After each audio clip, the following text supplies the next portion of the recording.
జగన్మోహన్ రెడ్డి గారి వ్యతిరేకుల్లో ముందుగా ఉండేది yellow media. Yellow media Jaganmohan Reddy గారు అక్కడక్కడ చేస్తున్నటువంటి పర్యటనలకు జనాలు వస్తున్న దాన్ని బట్టి చూస్తే విపరీతంగా వాళ్ళు ఇష్టం వచ్చినట్టు వార్తలు రాస్తా ఉన్నారు. ముఖ్యంగా ఈరోజు నిన్న ఏం రాస్తా ఉన్నారంటే, మామిడి రైతులను పరామర్శించడానికి వెళ్ళిన జగన్మోహన్ రెడ్డి గారు బంగారపల్లెంలో 15,000 మంది జగన్మోహన్ రెడ్డి గారి గంజాయి బ్యాచ్, లేకపోతే రౌడీలు, రాయలసీమ రౌడీలు కూడా 15,000 మంది ప్రతి పర్యటనలో పాల్గొంటున్నారు అని రాస్తున్నారు. ఇంతకంటే మరొకటి ఘోరముందా?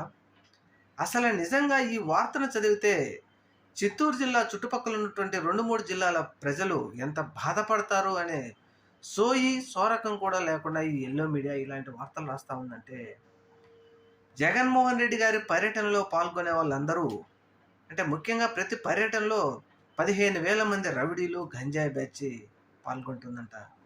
నిజంగా ఇంతకంటే దిగజారి వార్తలు రాయడం ఇంకొకటి ఉంటుందా?